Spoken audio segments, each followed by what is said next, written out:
Hello, dear students. Today we are going to start with a new topic, that is surface chemistry. Surface chemistry actually deals with the chemistry on surface. Chemistry on surface का मतलब है कि surface पे होने वाली, किसी एक surface पे होने वाली reactions. ये होती कैसे हैं कि एक surface के ऊपर दूसरा surface आके जब अटैच होता है तो there is certain chemical change, उसे हम सरफेस केमिस्ट्री में पढ़ते हैं.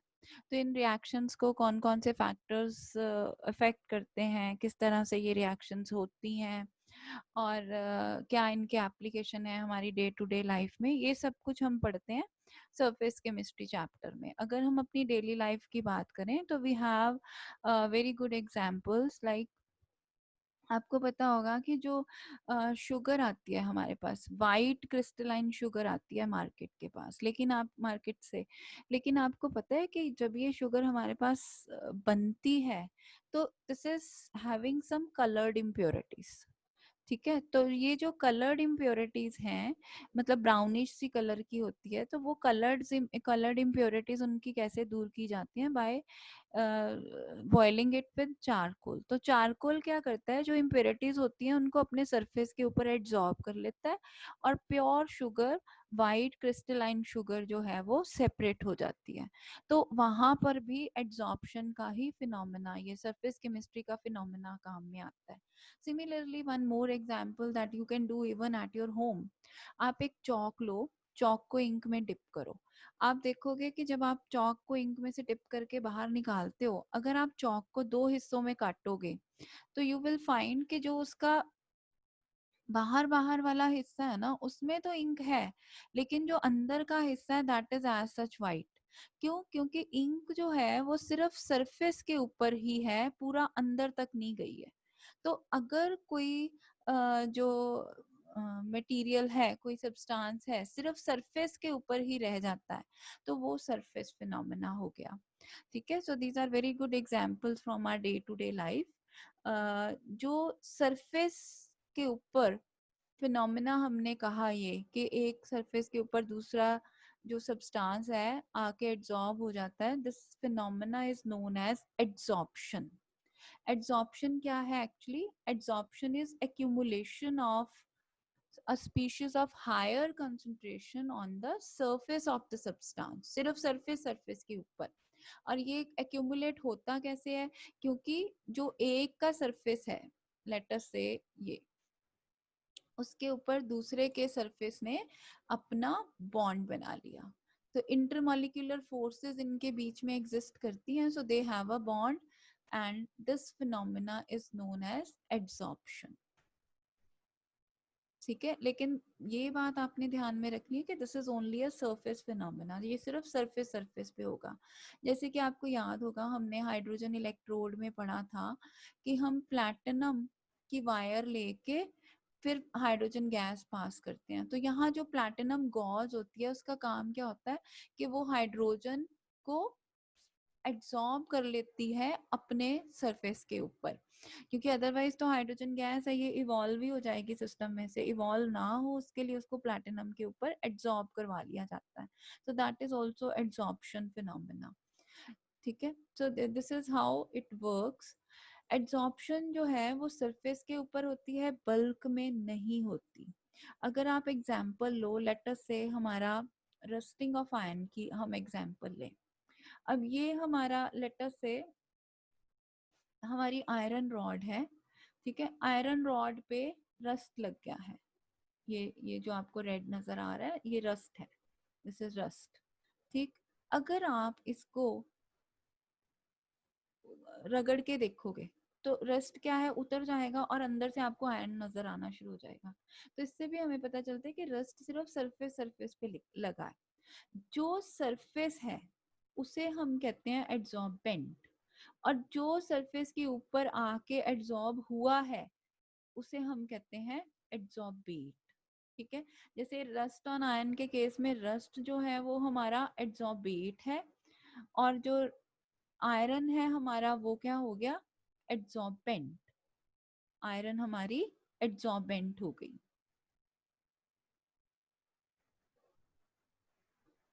ओके, सो जैसे हम सोल्यूशन में दो टर्म्स पढ़ते हैं ना, सोल्यूट एंड सॉल्वेंट, ऐसे ही हम एड्सॉर्प्शन में दो टर्म्स पढ़ते हैं, एड्सॉर्बेट एंड एड्सॉर्बेंट।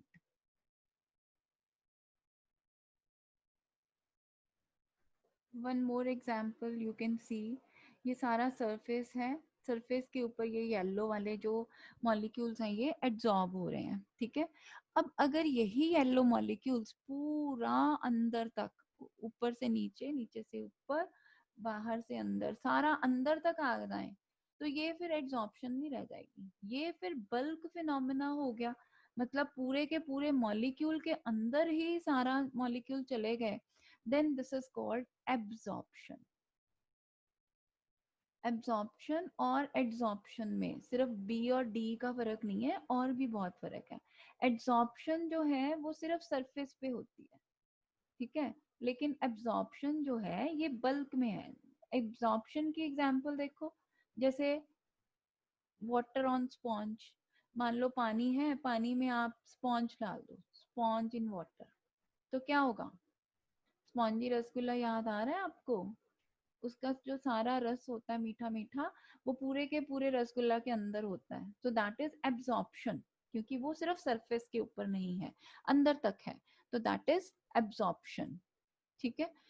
अब अगर मान लो हमने किसी अपने मेटल सरफेस के ऊपर, जैसे अभी मैंने बताया था ये मेटल का सरफेस है, ठीक है, सरफेस रफ है, इसके ऊपर गैस एडजॉर्ब हो रखी है, ये गैस है, अगर हम इसको हीट कर दें, हीट कर दें तो क्या होगा? गैस बाहर इवॉल्व हो जाएगी, then this phenomena is known as desorption. Desorption is actually reverse of adsorption. तो एडजॉर्प्शन और डिसॉर्प्शन जो है वो रिवर्सिबल हो गए एक दूसरे में भी, अगर सरफेस के ऊपर आया तो एडजॉर्प्शन, सरफेस से बाहर गया तो डिसॉर्प्शन। तो डिसॉर्प्शन जो है वो एडजॉर्प्शन का उल्टा है, ठीक है। अभी हमने एक टर्म की थी absorption and adsorption, let us see what is the difference between absorption and adsorption. Absorption जो है वो बल्क फिनोमिना है, एडजॉर्प्शन सरफेस फिनोमिना है। एब्जॉर्प्शन एंडोथर्मिक है, एंडोथर्मिक का मतलब क्या है? हीट जो है वो एब्जॉर्ब हो रही है, हीट इज बीइंग एब्जॉर्ब।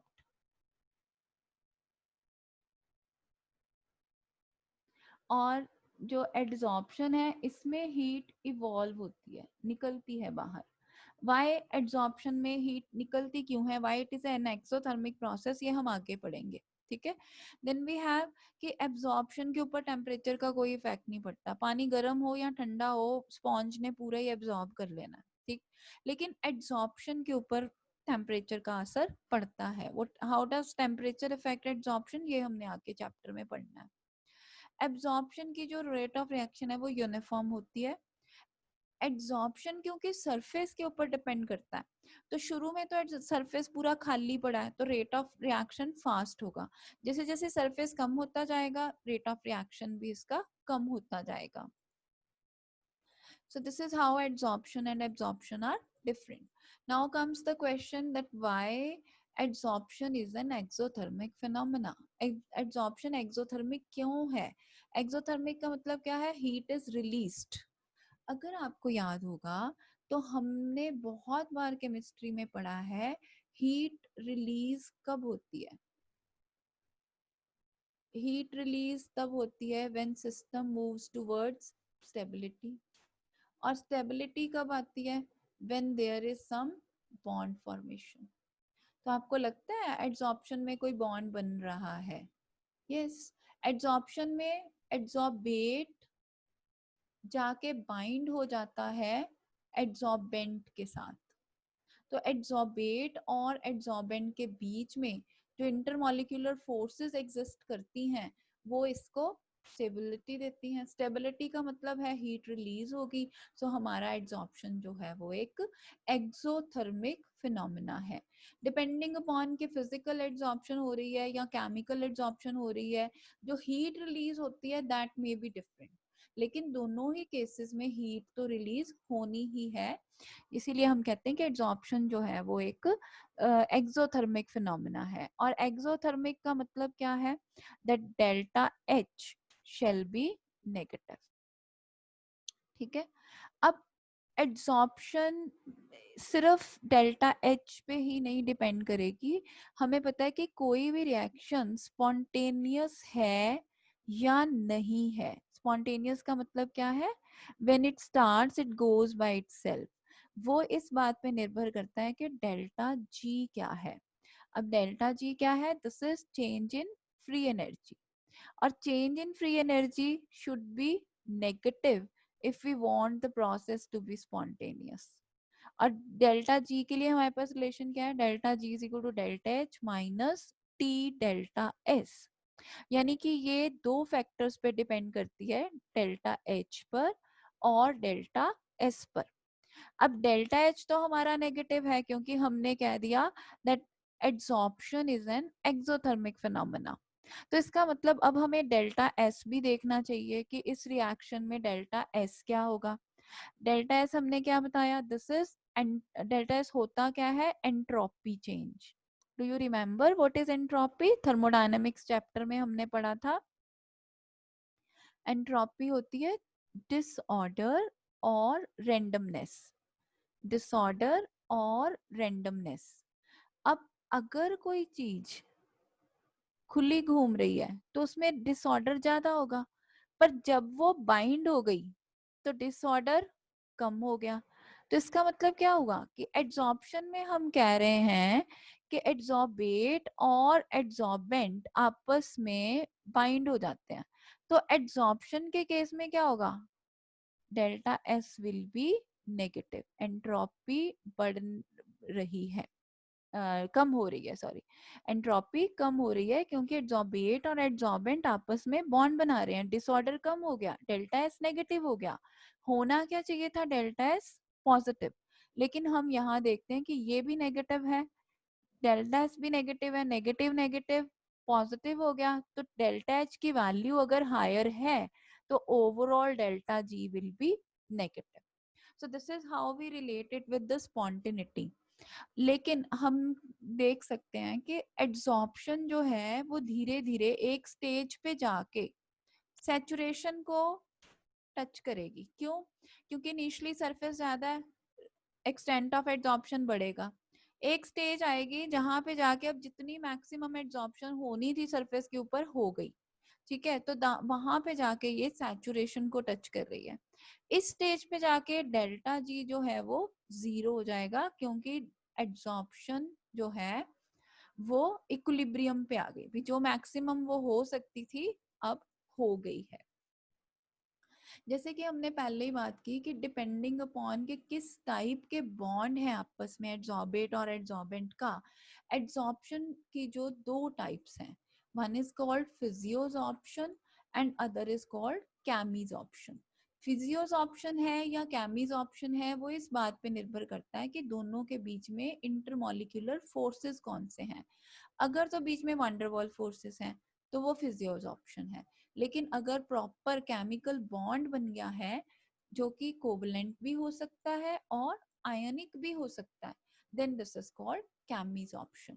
फिजियोसॉर्प्शन और कैमिसॉर्प्शन में बहुत डिफरेंस है, जैसे कि हम पढ़ते हैं फिजिकल चेंज और chemical change, the same is the difference here. Physical change हमें पता है क्या होती है कि स्टेट ही चेंज हो रही है, लेकिन केमिकल चेंज में कॉम्पोजिशन चेंज होती है। ऐसे ही यहाँ होता है कि फिजिकल एड्सॉर्प्शन जो है उसमें वंडरवॉल फोर्सेस एग्जिस्ट करती हैं, जबकि केमिकल एड्सॉर्प्शन में केमिकल बॉन्ड बनता है। फिजिकल एड्सॉर्प्शन स्पेसिफिक नहीं होती, ऐसा नहीं है कि हाइड्रोजन सिर्फ निकल के ऊपर ही एड्सॉर्ब होगी, प्लैटिनम पे भी हो सकती है, प्लैडियम पे भी हो सकती है, लेकिन जो केमिकल एड्सॉर्प्शन है ये हमेशा स्पेसिफिक होती है। फिजिकल एड्सॉर्प्शन रिवर्सिबल है।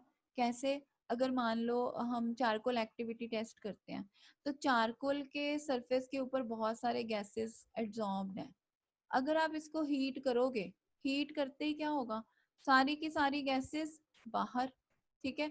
अगर गैस को लिक्विफाई कर दो तो सरफेस के ऊपर आ जाएगी, हीट कर दो तो सरफेस से बाहर आ जाएगी, that means it is reversible in nature. जबकि जो केमिकल एड्सॉर्प्शन है दिस इज इरिवर्सिबल, क्योंकि एक स्ट्रॉन्ग बॉन्ड बन चुका है आपस में, ठीक है। फिजिकल एड्सॉर्प्शन जो है वो नेचर ऑफ गैस पे डिपेंड करेगी, क्योंकि हमने गैस को लिक्विफाई करके ही एड्सॉर्ब कराना है। तो अगर कोई गैस इजीली लिक्विफाई हो जाती है तो वो एड्सॉर्ब भी इजी होगी, लेकिन अगर वो लिक्विफाई नहीं होती तो उसकी एड्सॉर्प्शन भी मुश्किल होगी। केमिकल एड्सॉर्प्शन भी गैस की नेचर पे डिपेंड करती है। नेक्स्ट वी हैव कि दोनों केसेस में से किसमें हीट इवॉल्व ज्यादा होगी। जिसमें बॉन्ड स्ट्रांग बनेगा उसमें हीट ज्यादा इवॉल्व होगी। हमें पता है कि जो फिजिकल एड्सॉर्प्शन है वहां तो सिर्फ वीक वंडरवाल फोर्सेस होती हैं, तो उसका मतलब कि उसमें जो हीट एनर्जी निकलेगी वो कम निकलेगी। लेकिन जो हमारी केमिकल एड्सॉर्प्शन है उसमें large amount of heat is release, तो वो ज्यादा एक्सोथर्मिक है, ठीक है। टेम्परेचर का जो इफेक्ट है एड्सॉर्प्शन के ऊपर, फिजिकल एड्सॉर्प्शन में तो क्या होगा, अभी मैंने आपको बताया कि गैस एड्सॉर्ब हुई हुई है, हमने हीट कर दिया, होगा क्या, गैस डिसॉर्प्शन अंडरगो कर लेगी। इसका मतलब कि जो फिजिकल एड्सॉर्प्शन है वो ज्यादा फिजिबल कब होगी, जब टेम्परेचर लो होगा। जैसे ही हम टेम्परेचर हाई करेंगे तो एड्सॉर्प्शन जो है वो फिजिकल एड्सॉर्प्शन कम हो जाएगी, डिक्रीज हो जाएगी। लेकिन केमिकल रिएक्शन कैसे होती है, केमिकल रिएक्शन में हम पढ़ते हैं कि जो जो टेम्परेचर बढ़ता है रिएक्शन बढ़ती है, ऐसा ही केमिकल एड्सॉर्प्शन में होता है। एक स्टेज तक टेम्परेचर बढ़ाने पर एड्सॉर्प्शन बढ़ती है, फिर मैक्सिमम को रीच करके वापस कम होना शुरू हो जाती है। First it increases then it decreases, ठीक है। So this is how physical and chemical adsorption are different. इसके अलावा we have that activation energy का कोई रोल नहीं होता फिजिकल एड्सॉर्प्शन में, जबकि इन केमिकल एड्सॉर्प्शन, क्योंकि हमने कहा था कि this is specific in nature, तो एक्टिवेशन एनर्जी की भी जरूरत हो सकती है। Sometimes high activation energy is required, then we need to give the high temperature for the reaction to occur, ठीक है। फिजिकल एड्सॉर्प्शन सिर्फ सरफेस एरिया पे डिपेंड करती है और सरफेस एरिया बढ़ने पर इंक्रीज हो जाती है, लेकिन जो आपकी केमिकल एड्सॉर्प्शन है ये भी सरफेस एरिया पे, क्योंकि दोनों ही सरफेस फिनोमेना है, ये भी सरफेस एरिया पे डिपेंड करती है, ठीक है। जो केमिकल फिजिकल एड्सॉर्प्शन है ये मल्टी मॉलिक्यूलर लेयर, मतलब सिर्फ सरफेस की एक लेयर पे नहीं रहती, अंदर तक जाती है। लेकिन जो आपकी है ये केमिकल एड्सॉर्प्शन, ये सिर्फ यूनिमॉलिक्यूलर लेयर तक रहती है, ठीक है। So this is how physical and chemical adsorption are different. So this were the types of adsorption we have, ठीक है। इसके अलावा जो है हमने इस चैप्टर में अभी आज इंट्रोडक्टरी पार्ट किया है, नेक्स्ट हम नेक्स्ट लेक्चर में करेंगे।